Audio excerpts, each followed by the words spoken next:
अस्सलाम वालेकुम। ये आज का हमारा 16वां लेक्चर है और आज हम करेंगे इनइक्वालिटीज़ चैप्टर नंबर 7। हमने लास्ट की थी 7.2।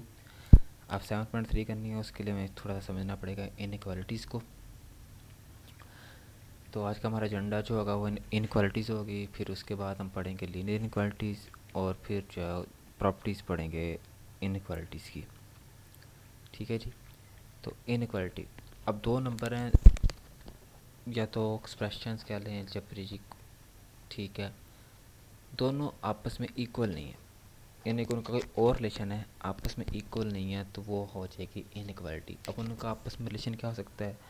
अब याद ही होगा कि वो ए नंबर जो है बी से छोटा होगा, या बी नंबर ए नंबर जो है वो बी से बड़ा होगा। एग्जांपल ले लेते हैं 13 और 17। 13 जो है वो छोटा है 17 से, या ऐसे कह लें, या कह लें 17 जो है वो बड़ा है 13 से। ठीक है। तो अब जो इनक्वालिटी है उसकी डेफिनेशन क्या बनेगी कि कोई भी अलजेब्रिक एक्सप्रेशन जिसमें ये वाली अलामतें आ जाएं, जैसे कि हमने पढ़ा था इक्वालिटी में कि जिसमें बराबर की अलामत आ जाए, इक्वल का साइन आ जाए, उसे हम कहते हैं इक्वेशन कहते हैं। ठीक है, इक्वालिटीज़ कहते हैं। इसी तरह जो इनक्वालिटीज़ है उसमें क्या होता है कि ये वाली जो अलामतें हैं, लेस देन की, ग्रेटर देन की, लेस देन इक्वल की, ग्रेटर देन इक्वल की, अगर इन चारों अलामतों में से कोई एक सिंबल पे कोई एक अलामत भी आ जाए, हम उसे कहेंगे इनइक्वालिटी। अब यहाँ पर जो है वो हमने जिक्र इसका तो कर दिया कि लेस देन का और ग्रेटर देन का। कई दफ़ा सूरत हाल, क्योंकि हमारे पास हम करते हैं वेरिएबल्स को, तो वेरिएबल में हमें कन्फर्म नहीं होता, या ऐसे कर लें, या फिर आप देखें कि जो हम चीज़ों की पैमाइश लेते हैं, ठीक है, जैसे टेबल बनाते वक्त हम उसकी पैमाइश लेते हैं कि उसकी लंबाई इतनी होगी, उसकी चौड़ाई इतनी होगी, उसकी ऊंचाई इतनी होगी, तो वो एग्जैक्ट फिगर नहीं होता, क्योंकि हम चाहे पैमाने से लें, चाहे इंची टेप से लें, जिस चीज़ से मर्ज़ी लें, हमें थोड़ा बहुत जो है वो फ़र्क रह जाता है। ठीक है। या जिस तरह हम केमिकल्स बनाते हैं, तो केमिकल डालते हुए हम एग्जैक्ट उतनी मकदार नहीं डालते। या जैसे हम कहते हैं कि चाय के चम्मच में चाय में चीनी के चम्मच डालने हैं वो इतने डालने हैं, ठीक है, तो उतनी एग्जैक्ट चीनी नहीं हम डालते, तो वहाँ पर थोड़ी बहुत गुंजाइश रह जाती है। तो उसके लिए फिर हम यूज़ करते हैं लेस देन और इक्वल, ठीक है, या ग्रेटर देन और इक्वल, ये वाले नाम थे। अब इनके एग्जांपल देख लेते हैं। ठीक है, जैसे 3x² + 7y लेस देन और इक्वल टू 9z। तो अब इसमें क्या है कि हमारे पास अलामत यूज़ हो रही है इन चारों में से एक, तो इन चारों अलामतों में से, इन चारों सिंबल में से कोई एक भी अगर सिंबल यूज़ होगा किसी एक्सप्रेशन में, तो वो एक्सप्रेशन जो है वो एक इनक्वालिटी कहलाएगी। ठीक है जी। अब इसमें देखें एक और डेफिनेशन है इसी के अंदर कि अगर हमारे पास जो इनक्वालिटी है वो कंसिस्ट कर रही है, कंटेन है उसमें सिर्फ ये दो चीज़ें, या लेस देन है या ग्रेटर देन है, यानी इन दोनों में से कोई एक अलामत यूज़ हो रही है, तो हम उसे कहेंगे स्ट्रिक्ट, यानी कि वो 100% ये है कि वो चीज़ या तो लेस देन ही होगी 100%, या ग्रेटर देन होगी, यानी उसमें चांस ही नहीं है। एग्जांपल ले लेते हैं, जो मैंने पहले एग्जांपल दी थी 13 और 17 की, कि 13 जो है वो लेस देन ही है 17 के, उसके लिए कोई गुंजाइश नहीं है कि वो उसके थोड़ा बहुत भी बराबर आए। ठीक है। तो 13 जो है वो क्या है, वो लेस देन है 17 के। ठीक हो गई। तो ये होंगी स्ट्रिक्ट इनक्वालिटीज़। इसी तरह अगर किसी इनक्वालिटीज़ में ये अलामत या ये अलामत आ जाएगी, तो हम उसे कहेंगे नॉन स्ट्रिक्ट, या इसे कहते हैं वीक इनक्वालिटी। ठीक है, जिसमें थोड़े बहुत चांसेस होते हैं, जैसे कि मैंने पहले बात की कि हम पैमाइश लेते हैं किसी टेबल की, तो हम कहते हैं कि वो 3 सेंटीमीटर, या कह लें कि 3 फीट का है, तो वो एग्जैक्ट 3 फीट नहीं होते, उसमें थोड़ा बहुत मिलीमीटर का, नैनोमीटर का जो है फ़र्क जो है वो आ जाता है। ठीक है, इसलिए हम उसके लिए जो यूज़ करते हैं वो लेस देन इक्वल या ग्रेटर देन इक्वल को यूज़ करते हैं। तो ये होगी नॉन स्ट्रिक्ट इनक्वालिटीज़, यानी कि जिसमें थोड़ी बहुत गुंजाइश बराबर होने की भी हो, जो नज़दीक हो उसके। ठीक है जी, बराबर के, इक्वल के। इसके बाद आ रही लीनियर इक्वालिटीज़। ठीक है, इसकी डेफिनेशन मैंने डायरेक्ट बुक से ही उठाई है, उसी को मैंने स्क्रीनशॉट ही लिया उसका। ठीक है, linear equalities in one variable x is an inequality in which the variable x occurs only the first power and has the standard form। ठीक है जी, समझ आ गई होगी डेफिनेशन पढ़ने से कि जिसमें जो है वो वेरिएबल की हाईएस्ट पावर जो है वो 1 है। ठीक है, वेरिएबल एक्स यूज़ हो रहा है, ठीक है, या कोई भी यूज़ हो रहा है, तो उसमें डिग्री जो है वो वेरिएबल जो है वो वहाँ पर 1 है। यही डेफिनेशन हमने पढ़ी थी लीनियर इक्वेशन में भी। लीनियर इक्वेशन में भी यही चीज़ थी, क्या थी, या लीनियर फैक्टर में भी हमने ये चीज़ पढ़ी थी कि लीनियर फैक्टर क्या था कि जिसमें पोलिनोमियल में जो वेरिएबल मौजूद है उस वेरिएबल की जो पावर है ना, हाईएस्ट पावर, वो डिग्री जो है वो उसकी 1 है। तो वो कह रहा है कि वो इनक्वालिटीज़ जिनमें वेरिएबल की पावर डिग्री जो है वो फर्स्ट हो यानी कि 1 हो, ठीक है, तो उन्हें हम कहेंगे जी लीनियर इनक्वालिटीज़, ठीक है। तो और उसको जो स्टैंडर्ड फॉर्म है वो ये है जी कि A X plus B less than zero, ठीक हो गया। अब यहाँ पर लेस देन का साइन भी आ सकता है, ग्रेटर देन का साइन भी आ सकता है, लेस देन इक्वल का साइन भी आ सकता है, और इसी तरह ग्रेटर देन इक्वल का साइन भी आ सकता है। ये सिंपल्स जो हैं वो कोई एक यूज़ होगा, ठीक है, लेकिन उसमें क्या होगा कि वेरिएबल की जो पावर होगी वो 1 होगी। जैसे कि 3x प्लस 7 ग्रेटर देन 0, इसी तरह x minus 17 less than equal to 0, और इसी तरह x over 8 minus 24 less than 0। यहाँ पर भी x ओवर 8 में भी देखें तो वेरिएबल की पावर जो है वो 1 है, और अगर हम इसको सिंप्लीफाई भी करेंगे तो इसकी पावर में चेंज नहीं है। सिंप्लीफाई करने के लिए हम क्या करेंगे, हम दोनों तरफ 8 से मल्टीप्लाई करेंगे, इसको भी और इसको भी, ठीक है। तो तब भी देखेंगे तो ये x रह जाएगा, और यहाँ पर 8 से जो भी मल्टीप्लाई करके इसका आंसर आएगा, और इस तरह यहाँ पर 0 आएगा, यानी कि इसकी डिग्री चेंज नहीं हो रही, तो इसलिए ये भी एक लीनियर इनइक्वालिटी में ही आएगा, ठीक हो गया। अब चलते हैं थोड़ा सा इसकी प्रॉपर्टीज़। आज हम इसकी 2 प्रॉपर्टीज़ करेंगे, ठीक है। आज ज़रा लेक्चर लंबा नहीं होगा ज़्यादा, ठीक है, क्योंकि हमने अभी एक क्वेश्चन हमने और भी करना है 5.4 में से भी, ठीक है। तो अब इसमें जो हमने प्रॉपर्टीज़ पढ़नी है वो लॉ ऑफ ट्राइकोटोमी है, ठीक है, ट्रांजिटिव प्रॉपर्टी है, एक्टिव क्लियर प्रॉपर्टी है, और मल्टीप्लिकेटिव प्रॉपर्टी है। ये 4 प्रॉपर्टीज़ हैं, 2 हम आज करेंगे, 2 हम इंशाल्लाह नेक्स्ट लेक्चर में करेंगे। Law of trichotomy. Law of trichotomy कहता है कि 2 नंबर हैं, उन दोनों नंबर के दरमियान सिर्फ ये 3 रिलेशन ही हो सकते हैं, इन तीनों के अलावा कोई नहीं हो सकता, और इन तीनों में से भी एक ही होगा, 1 एंड ओनली 1, ठीक है। अभी 2 नंबर हैं, या दोनों आपस में बराबर होंगे, या पहला छोटा होगा दूसरा बड़ा होगा, या पहला बड़ा होगा दूसरा छोटा होगा, ठीक है। यानी कि अगर इधर देखा जाए 2 नंबर ए और बी हैं, ठीक है, या तो ए और बी दोनों आपस में इक्वल होंगे, या ए लेस देन बी होगा, या जो है वो ए ग्रेटर देन बी होगा। ये 2 नंबर हैं, उनके दरमियान जो रिलेशन बनता है वो इन तीनों रिलेशंस के अलावा कोई और नहीं बन सकते, और इन तीनों में से भी सिर्फ एक ही बनेगा रिलेशन, ठीक है, 2 नंबर्स के दरमियान, ठीक है। तो ये है जी लॉ ऑफ ट्राइकोटोमी, ठीक है। एग्जांपल ले लेते हैं, तो -70 और 20, ठीक है, तो -70 जो है वो लेस देन है 20 से, ठीक है। तो इसी तरह 70 इक्वल टू 70, ठीक है, और इसी तरह जो है वो 7 ग्रेटर देन 5 है। अब ये जो -70 और 20 है, इनका कोई और रिलेशन नहीं हो सकता, -70 लेस देन ही रहेगा 20 से, ये इससे ना इसके इक्वल आ सकता है ना इससे बड़ा हो सकता है, ठीक है, ग्रेटर देन हो सकता है। इसी तरह 70 इक्वल टू 70 है, ठीक है, 70 ना तो लेस देन 70 हो सकता है और ना ही ग्रेटर देन 70 हो सकता है।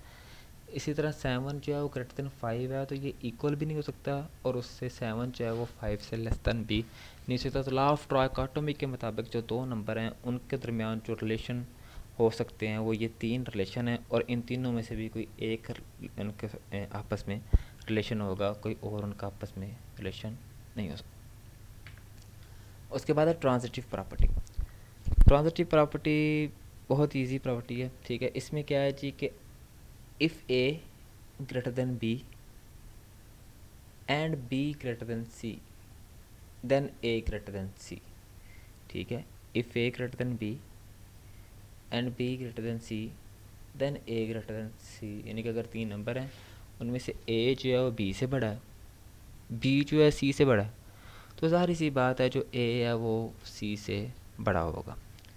इसी तरह अगर ए छोटा है बी से और बी छोटा है सी से, तो फिर ज़ाहिर सी बात है ए जो है वो सी से भी छोटा होगा। एग्जांपल ले लेते हैं, हमारे पास ये 3 नंबर हैं, -12, 12 और 8, ठीक है जी। तो जो 12 है वो ग्रेटर देन है 8 से, और 8 जो है वो ग्रेटर देन है -12 से, तो ज़ाहिर सी बात है कि जो 12 है ये भी -12 से ग्रेटर देन होगा, ठीक हो गया जी। इसी तरह -12 जो है वो लेस देन 8 है, और इसी तरह जो है वो 8 जो है वो लेस देन है 12, तो सारी सी बात है कि जो -12 है वो लेस देन होगा 12 से। एग्जांपल ले लेते हैं, अगर किसी घर में 3 भाई हैं, ठीक है, असलम, अकरम और साजिद, ठीक है।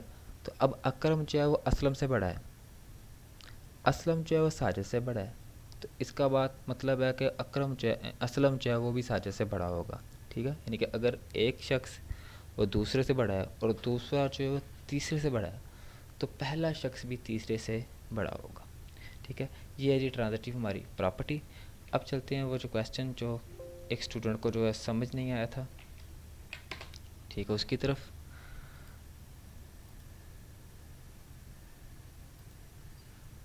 ये है जी 5.4 के क्वेश्चन है, x की 3 -2x स्क्वायर -5x + 6 हमने करनी इसकी फैक्टराइजेशन। तो मैंने बताया था कि इसमें जो हम क्या करेंगे कि हमारे पास जो है वो ये जो लास्ट पे कांस्टेंट है और शुरू में जो सबसे हाईएस्ट डिग्री वाला वेरिएबल है उसके साथ जो हमारे पास कांस्टेंट मल्टीप्लाई हो रहा है उसके साथ उन दोनों को निकाल लेंगे, ठीक है। एक बनेगा p और एक बनेगा q, ठीक है। p = 6, वो ये 6, और q = 1, वो यहाँ से x के साथ अभी कुछ चीज़ मल्टीप्लाई नहीं हो रही, जहाँ पर कोई चीज़ मल्टीप्लाई ना हो रही हो वहाँ पर 1 मल्टीप्लाई हो रहा होता है, ठीक है जी। तो अब क्या है जी कि अब हमने इन दोनों के फैक्टर्स निकालने हैं। 6 के भी निकाल लिए फैक्टर, 1 2 3 6, यानी कि 6 किस किस पे डिवाइड हो सकता है। 6 जो है वो 1 पे तो हर नंबर डिवाइड हो सकता है। इसी तरह 6 जो है वो 2 पे भी डिवाइड हो जाता है, और इसी तरह 6 जो है वो 3 पे भी हो जाता है, और इसी तरह 6 जो है वो 6 पे भी होता है, और ये माइनस में भी है, यानी कि 6 से अगर हो सकता है तो ये -6 से भी तकसीम हो सकता है। इसी तरह अगर ये 3 से तकसीम हो रहा है तो ये -3 से भी तकसीम हो जाएगा। इसी तरह अगर 2 से तकसीम हो रहा है तो -2 से भी हो जाएगा, और इसी तरह अगर ये 1 से तकसीम हो रहा है तो -1 से। और इसी तरह जो 1 के फैक्टर हैं वो जो हैं वो +1 और -1 नहीं है, ठीक है। अगर इनके अलावा कोई बड़ा नंबर है, जैसे मैं एग्जांपल दे रहा हूँ ये, तो अगर इसके फैक्टर निकालने तो वो भी इसी तरह वो ये मेथड है कि 2 5 10, 2 2 4, और फिर ये 2 5 10 बन जाएगा, ठीक है। यानी कि इस तरह हम जो फैक्टराइजेशन करते हैं, ये जो हमने आप लोगों ने सीखी होगी 8th क्लास में। तो अब ये 2 3 5 5 ये इसके जो हैं फैक्टर्स होंगे, और लास्ट पे जो 7 है, ठीक है। लेकिन हमने क्या करना है कि अपने जो हमारे पास इस क्वेश्चन में, इसमें हमने डबल नहीं लेने, यानी कि आप यहाँ पर देखें तो 5 जो है 2 दफ़ा आ रहा है, तो हमने क्या फैक्टर लेने हैं 2 3 5 7। तो 1050 के क्या फैक्टर होंगे 2 3 5 7, ठीक है। तो हमने पॉसिबल फैक्टर्स जो है वो इसके निकाल लेने हैं, ठीक हो गया जी। अब नेक्स्ट चलते हैं जी, हमने फैक्टर्स निकाल लिए। अब हमने देखना है कि कौन सा फैक्टर जो है वो हम उसको एज ए इनपुट यूज़ करें इस क्वेश्चन में, इस एक्सप्रेशन में, जिससे हमारा रिमाइंडर जो है हमारा या आंसर जो है वो 0 आ जाए, ठीक है। जैसे कि अब 6 से शुरू करते हैं, इसके जितने फैक्टर हैं 1 2 3, बल्कि +1 +-1 +-2 +-3 और +-6। +-1 में से हम पहले 1 लेते हैं, उसको हमने, अच्छा यहाँ पर एक और चीज़ कि x - a, हमने पीछे फैक्टर शुरू में हमने पढ़ा था कि हम क्या करते थे कि हम जो है वो x - a जो उसका डिवाइडर था उसमें से हम x की वैल्यू निकाल देते और उसमें लगाते थे हमारे एक्सप्रेशन में, क्वेश्चन में, और अगर उसका रिमाइंडर 0 आ जाए तो हम कहते थे ये उसका फैक्टर है, ठीक है। यानी कि हमने क्या किया था, हमारे पास डिवाइडर था, हमने वहाँ से उसमें से ए की वैल्यू, यानी कि ये हमारा इसका डिवाइडर है, इसको जो डिवाइड करेगा, हमने वहाँ से एक एक्स की वैल्यू निकालते थे, उस वैल्यू को अपनी पोलिनोमियल में लगाते थे। अपने पोलिनोमियल में लगाने के बाद अगर उसका रिमाइंडर 0 आ जाए तो हम कहते थे कि वो जो डिवाइडर है वो सिंपल डिवाइडर नहीं है बल्कि एक फैक्टर है, ठीक है जी। तो अब क्या काम करना है, पहले हमने क्या किया था, डिवाइडर से हम वैल्यू निकालते थे, अब हमें वैल्यू से डिवाइडर बनाना है, बल्कि फैक्टर बनाना है, ठीक है। फैक्टर जो है वो पूरा पूरा तकसीम करता है और उसका रिमाइंडर जो है वो हमेशा 0 आता है। अब क्या करना है कि अब हमने यहाँ से 1 को लिया और अपनी पोलिनोमियल में लगा दिया, तो 1⁻³ -2 × 1 का स्क्वायर -5 × 1 +6, यानी जहाँ जहाँ पर x है वहाँ पर मैंने यहाँ से ये 1 लेकर लगा दिया। अब 1⁻³ 1 ही आएगा, 1 का स्क्वायर 1 नहीं आएगा, लेकिन 2 से मल्टीप्लाई होकर -2, और इसी तरह -5 × 1 तो वक्त के +6 आ जाएगा। तो ये कुछ ऐसी उसकी शक्ल बन रही है, ठीक है। अब इनको हम अगर आपस में रिजॉल्व करें तो रिमाइंडर आ रहा है 0, ठीक है जी। तो रिमाइंडर उसका आ रहा है ज़ीरो, यानी कि हमने यहाँ से यहाँ पर देखे ना 1 2 3 4 5 6 7 8 टोटल 8 फैक्टर इधर पड़े हुए हैं, ठीक है। और ये प्लस माइनस वन इधर भी मौजूद है, इधर भी मौजूद है, इसलिए हम इसको एक दफ़ा काउंट करेंगे। तो टोटल 8 फैक्टर जो पड़े हुए हैं उनमें से मैंने सिर्फ एक को यूज़ किया और वहाँ से मैंने रिमाइंडर निकाला 0। मैंने 1 को यूज़ किया, वहाँ से मैंने रिमाइंडर निकाला 0। तो अब इसका मतलब है कि अब यहाँ से अगर इसके साथ कंपेयर करें तो हम यहाँ से x की वैल्यू निकालते थे, वो a आती थी, ठीक है। अब ये सारे हमारे पास a हैं, यानी कि ये भी एक a है, यानी कि +1 भी एक a की फॉर्म में है, ठीक है। इस तरह -1 भी a की फॉर्म में है, ये भी 2 भी a की फॉर्म में है, और इसी तरह -2 ये भी a की फॉर्म में ही है, 3 ये भी a की फॉर्म में ही है। यानी कि यहाँ पर x कह लें कि ये इस तरह निकाल लें, यहाँ पर x-1 था, x-2 था, x-3 था, x-6 था, ठीक है, इस तरह थे, और यहाँ से हमने निकाले। तो अब इसी तरह हम क्या करेंगे, हमने 1 से क्या किया, हमने रिमाइंडर निकाला, रिमाइंडर 0 आया। तो अब हम क्या करेंगे, 1 को यूज़ किया तो x-1 यानी कि जिसको यूज़ किया है x-1, हमने 1 को यूज़ किया था, इसलिए वो 1 जो है वो यहाँ पर आ गया, जिसको यूज़ करने से हमारा रिमाइंडर जो है वो 0 आया, ठीक है। अगर -1 से आता 0 तो हमने क्या करना था, यहाँ पर ब्रैकेट लगा के -1 लिखना था, फिर इसको थोड़ा सा रिजोल्व करना था, उसने बन जाना था x+1, यानी कि x माइनस जिससे रिमाइंडर 0 आया है। x-1 से रिमाइंडर 0 आया तो मैंने यहाँ पर 1 लिख दिया, अगर 2 से रिमाइंडर 0 आता तो मैंने यहाँ पर 2 लिख देना था, x-। अच्छा, अब यहाँ पर है कि हमने कितनी दफ़ा चेक करना है। मैंने एक बात शुरू में बताई थी कि क्या उसे कहते हैं, जितनी हाईएस्ट पावर होती है, जितनी डिग्री होती है उस पॉलिनोमियल की, उसके उतने आंसर होते हैं कम, ठीक है, ज़्यादा से ज़्यादा, उससे ज़्यादा आंसर नहीं हो सकते, सेम हो जाएंगे लेकिन उससे ज़्यादा नहीं होंगे, तादाद उतनी होगी, ठीक है। तो अब इसकी हाईएस्ट पावर कितनी है, 3, इसकी डिग्री 3 है। तो इसके 3 आंसर हमने इस तरह के निकालने हैं, 3 फैक्टर्स जो है हमने इस तरह के निकालने हैं कि जितनी डिग्री होती है उतने ही उसके फैक्टर्स होते हैं। अब पहले हमने 1 को लगाया, अब फिर करते हैं, अब हम 2 लगा लेते हैं, ठीक है, या आप -1 लगा लो, ठीक है, जिससे आपको इजी लगे। 2 लगाया तो 2 की पावर 3 ये बनेगा 8, ये 2 का स्क्वायर 4, 4 × 2 ये भी 8 बन गया, 5 × 2 ये 10, और ये +6। इसको थोड़ा सा रिजोल्व करें तो इसकी कुछ शक्ल ऐसी बनती है, और इसका रिमाइंडर निकालने तो रिमाइंडर -4 आ रहा है। हमने 1 लगाया था तो हमारा रिमाइंडर 0 आया है, लेकिन हमने 2 लगाया तो जो हमारा रिमाइंडर है वो -4 आ रहा है, ठीक है जी। अब इसका मतलब है कि ये जो 2 है ये इसका रिमाइंडर 0 नहीं आया, तो ये हमारे फैक्टर में यूज़ नहीं हुआ, इसको हम यूज़ नहीं करेंगे। नेक्स्ट चलते हैं, ठीक है जी। तो ये जो है वो x-2 बन रहा है, 2 लगाया था, यहाँ पर 1 लगाया था तो x-1 बना था, 2 लगाया था तो x-2, यानी कि x माइनस जिससे आपने रिमाइंडर निकाला, लेकिन ये हमारे फैक्टर के तौर पर नहीं आएगा क्योंकि इसका रिमाइंडर 0 नहीं है। नेक्स्ट चलते हैं, अब मैंने -2 लगाया, ठीक है जी। तो -2 से कुछ क्या बना जी, -2 की पावर 3 बनेगा -8, या -2 की पावर बनेगा 4, 4 ज़रा -2 ये -8 ही आ जाएगा, ये +10 आ जाएगा और +6 आ जाएगा, ठीक है जी। तो अब इसको रिजोल्व करें तो रिमाइंडर 0 आ रहा है। अब पहले 1 लगाया था तो रिमाइंडर 0 आया था, तो हमने इसको लिख किया x-1। अब -2 लगाया और इसका रिमाइंडर 0 आया तो हम इसको लिखेंगे x-2, यानी कि x माइनस की शक्ल में लिखना है, ठीक है। जो नंबर है जिससे रिमाइंडर 0 आ रहा है उसको x में से माइनस कर देना है। -2 से रिमाइंडर 0 आया तो हमने इसको x में से माइनस कर दिया, ठीक है जी। तो ये अब क्योंकि ये माइनस माइनस से मल्टीप्लाई होकर ये x+2 बन जाएगा, तो ये हमारा दूसरा फैक्टर आ गया, ठीक है। हमने वो वाले निकालने हैं जिनसे रिमाइंडर 0 आए, ठीक है, जिनसे रिमाइंडर 0 आएगा वो हमारे फैक्टर होंगे, और हमने टोटल 3 निकालने। उसकी वजह ये है कि इसकी हाईएस्ट पावर जो है, डिग्री जो है वो 3 है। नेक्स्ट चलते हैं, इसमें 3 लगा के देख लेते हैं। तो 3 का 3 27 और ये 18 और ये -15 +6, और इसको जब सॉल्व करेंगे तो ये 0 बन जाएगा, ठीक है। आपने सबको बारी बारी लगाना है, बस जैसे ही ये 3 पूरे हो जाएं तो हमने रोक देना है, ठीक है।